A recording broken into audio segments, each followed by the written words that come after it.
Hello students, आज फिर से हमारी यूट्यूब चैनल रिंकू क्लासेस में आप लोगों का स्वागत है। पहले हमारे 8.1 के सम्स हो चुके हैं। आज हम नेक्स्ट एक्सरसाइज की तरफ आगे जा रहे हैं।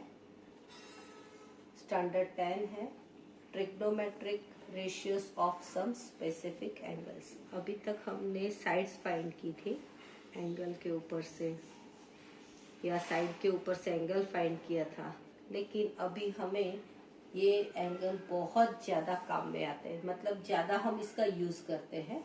30, 45, 60 एंड 90 जो ज़्यादा चलन में रहता है, तो उसके लिए हम स्पेसिफिक उसके मतलब रेशियोज क्या होते हैं।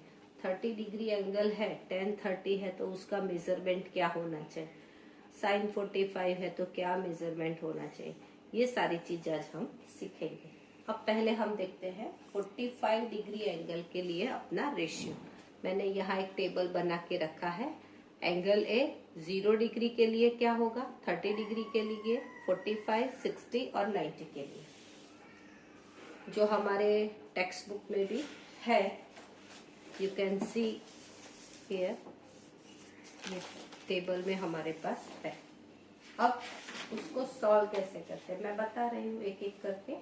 अब 10 साइन 45 है, 45 डिग्री के लिए साइन 45 ले लो।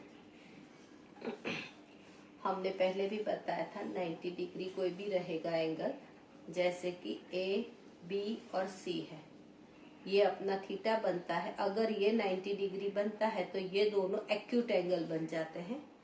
एक्यूट एंगल मतलब दोनों का एडिशन करो तो 90 होता है। सपोज कि अगर ये 45 डिग्री है तो साइन 45 करो तो अपने पास तो उसका फॉर्मूला है ऑपोजिट अपॉन हाइपोटेनस।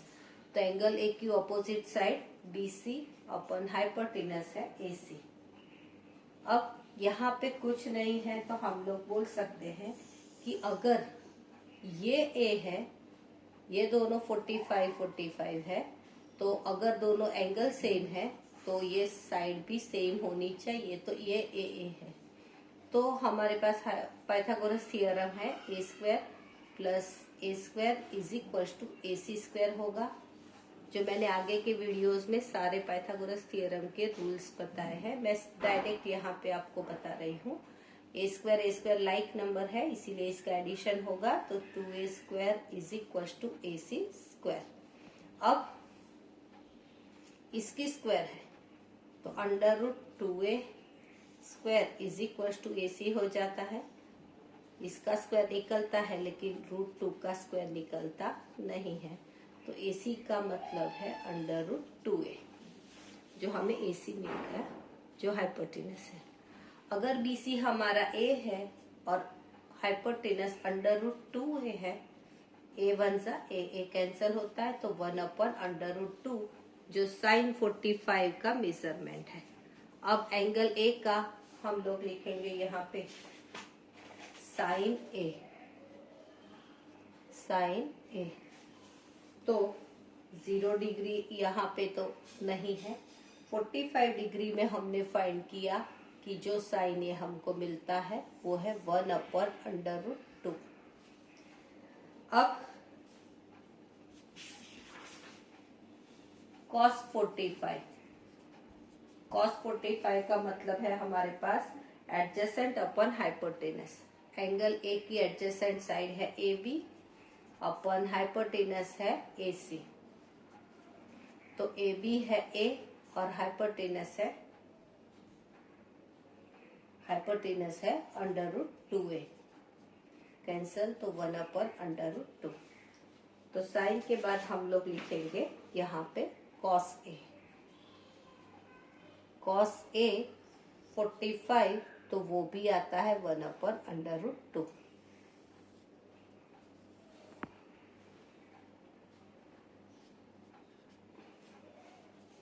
अब बारी है tan 45। एंगल ए की ऑपोजिट अपॉन एडजेसेंट जो tan बनाता है, तो ऑपोजिट है BC, एडजेसेंट है AB, तो BCA है और AB भी A है, तो 1 हो जाता है। तो इसका मतलब tan 45 है, tan A 45 डिग्री में 1। अब हम लोग आगे के वीडियो में हमने सारा देखा है कि साइन का उल्टा हो जाता है हमारे पास कॉस, साइन का सेक और कॉस का कॉसेक। अब हम लोग आगे करेंगे 30 डिग्री के लिए। ये हमारे 45 डिग्री एंगल के रेशियोस है। अब बारी आती है 30 एंड 60 डिग्री, जो मैं बता देती हूँ।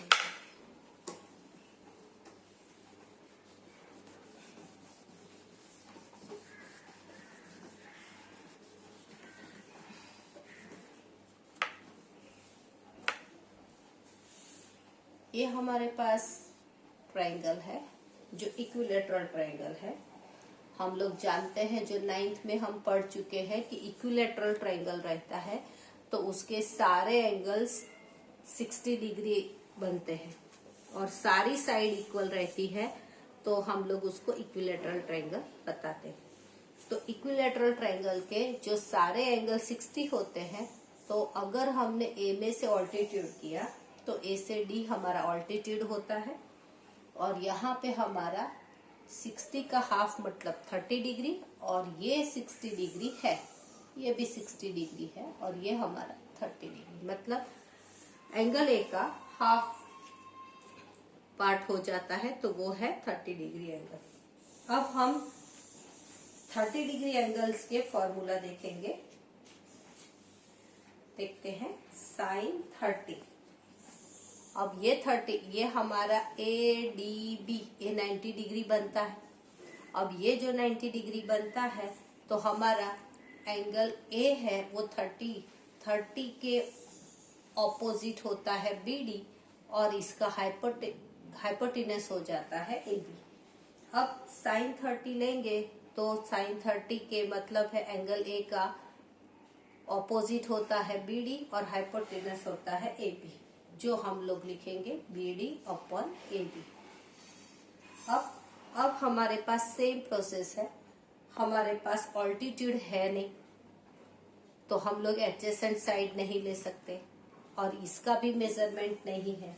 अब इसके लिए हम लोग सोचो कि अगर हम ये पूरा BD, ये BC है, उसको हम A बोले, तो BD है वो हाफ A होता है। सॉरी, एक मिनट, उसको हाफ ना लेते हुए अगर BC को अगर हमने A ले लिया तो BD हो जाता है हाफ ऑफ BC। अगर BC A है तो AC भी A, और AC A है तो AB भी A। तो BC का हाफ करो तो BD बन जाता है ना। तो BD मतलब होता है, BD अगर सबको A ना ले तो 2A लेते हैं, तो हाफ ऑफ BC 2A है, तो A 2 कैंसल, तो BD is equal to A बनता है। वैसे हम लोग A भी ले सकते हैं, लेकिन हाफ करने में थोड़ा कैलकुलेशन में थोड़ा दिक्कत ना हो, इसके चलते मैंने यहाँ पे 2A ले लिया है। तो BD हम A बोलेंगे तो AB हमारा हो जाएगा 2A। अब हमारे पास AD का वैल्यू नहीं है, जो हम फाइंड करेंगे कि ये हाइपोटेनस स्क्वायर है, AB स्क्वायर है पाइथागोरस थ्योरम से, BD square plus AD square. AB है वो 2A whole square is equal to BD है वो A square plus AD square होगा। अब 2 2 जा 4A स्क्वायर, और ये A स्क्वायर इधर लाएंगे तो माइनस हो जाएगा, is equal to AD whole square होगा। तो 3A स्क्वायर होगा, अंडर रूट करेंगे तो AD होगा। अब अंडर रूट 3, A का रूट निकल जाता है तो 3 हो जाता है अंडर रूट, तो अपने को मिल जाता है AD मिलता है अंडर रूट 3a। अब 30 के रूल जो रेशियोज है वो हम फाइंड करेंगे। तो हमारे पास BD भी मिल गया, AB भी मिल गया और AD भी मिल गया। अब साइन के इसमें हम लोग BD का वैल्यू रखेंगे, तो BD का वैल्यू हमारे पास है A और AB का ऑब्वियसली हमारे पास है 2a। तो A कैंसिल, तो 1/2। 1/2 है वो sin 30 होता है। sin 30 की जगह हम लोग लिखेंगे 1/2। अब sin 30 1/2, तो cosec उसका उल्टा है, तो cosec हम लोग 2 ले सकते हैं। सेम एज tan 30, sin के बाद हम cos 30 लेंगे। cos 30 का वैल्यू है एडजेसेंट, जो हमने फाइंड किया AD। एडजेसेंट है AD अपॉन हाइपोटेनस है AB। AD हमने फाइंड किया है √3a और AB तो अपने पास 2a है। कैंसिल, तो √3/2 जो cos 30 का मेजरमेंट है, cos 30 तो √3/2। हमें पता है कि cos का उल्टा हो जाता है sec, तो हम लोग यहाँ पे sec में लिखेंगे 2/√3।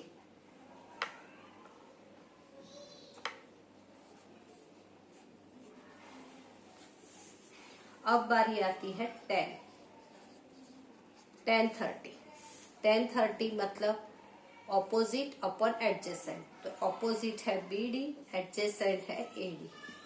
BD है हमारे पास A और AD हमने फाइंड किया था √3/a, 3 × a, तो हमारे पास आता है 1/√3।